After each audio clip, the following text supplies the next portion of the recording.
इस न्यूज के सह प्रायोजक हैं Dashrath Prasad Singh group of institution, quality education, bright future. सरकारी कार्यालय की काम की खामियां निकालना एक पत्रकार को काफी महंगा पड़ गया। जब डीएम कार्यालय में फैली अराजकता का खबर एक पत्रकार के द्वारा प्रकाशित किया जाता है तो उसके घर अचानक पुलिस पहुंच जाती है।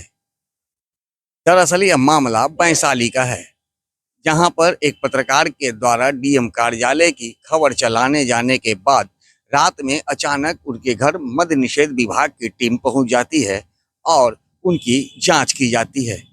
उनके घर के तलाशी के साथ ही उनका भी जांच किया जाता है कि ये शराब का सेवन किए हैं या नहीं। इन मुद्दों को लेकर बिहार राज्य सरकार के मंत्री मदन सहनी से सवाल किया गया तो उन्होंने क्या कुछ कहा है, पहले वो सुनिए। वैशाली से सर एक वीडियो आया है जिसमें दिखाया गया है कि मद्य निषेध विभाग के जो लोग हैं एक पत्रकार के घर में घुसते हैं देर रात और उनसे सवाल जवाब करते हैं और ब्रेथ एनालाइजर लगा कर उनका चेक करते हैं। कुछ लोग अपने वीडियो में कहते हुए नजर आ रहे हैं कि इन्होंने शराब नहीं की है, लेकिन कुछ लोग कह रहे हैं कि जो पुलिसकर्मी कह रहे हैं कि नहीं शराब की है, केस करो। नहीं, इसकी तो हम जानकारी करेंगे और जांच भी करवाएंगे, लेकिन इतने सारे घर छोड़ करके और उन्हीं के घर में जा करके जांच करना तो कुछ न कुछ तो उसमें संदेह पैदा करता ही है। अब क्या सच्चाई है, अगर वो सही में शराब का सेवन किए होंगे, नशा का सेवन किए होंगे तो सही किए जो भी पदाधिकारी गए। अगर नहीं, अगर उसमें कहीं कोई डाउट है, इसका हम लोग आज जांच करवाएंगे। सरकार के विरुद्ध खबर चलाने, जिला प्रशासन के विरुद्ध खबर चलाने को लेकर ये कार्रवाई। अब रात में किसी घर जांच में तो ये स्पष्ट हो जाएगा ना कि ये किस कारण से उसमें गई है।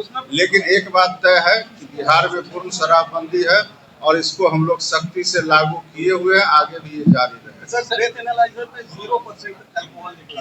ठीक है ना, आप जो कह रहे हैं उस बात से तो हम इनकार नहीं कर रहे हैं। जो जांच होगा, जांच में जो फलाफल आएगा उसके आधार पर हम लोग कार्रवाई करेंगे। मंत्री तो कह ही रहे हैं कि अगर कोई विक्टिमाइज हो रहा है तो उस पर एक्ट करेंगे। तो जैसा कि आपने सुना, मदन सहनी ने कहा है बिहार में शराबबंदी कानून लागू है और ये कानून सबके लिए लागू होता है, लेकिन जिस तरह से एक पत्रकार के घर में अचानक से मद्य निषेध विभाग की टीम पहुंचती है और जांच करती है और जांच में यदि वो पत्रकार सही पाए जाते हैं और कहीं से गलत नहीं रहते हैं तो निश्चित रूप से ऐसे पदाधिकारियों पर जांच के बाद अगर आरोपी पाए जाते हैं तो कार्रवाई होना निश्चित है। मदन सहनी ने कहा है इस मामले की आज ही जांच करवाई जाएगी और जो भी दोषी होंगे उस पर कड़ी से कड़ी कार्रवाई की जाएगी। अब देखना दिलचस्प होगा कि जिस तरह से यह वाकया निकलकर सामने आया है उसके बाद मद्य निषेध विभाग की टीम क्या कुछ आगे करती है और विभाग ऐसे लोगों के खिलाफ जो दोषी होंगे क्या कुछ कार्रवाई करती है। सहयोगी आनंद के साथ Gyanendra Verma, AVI nation news, Patna.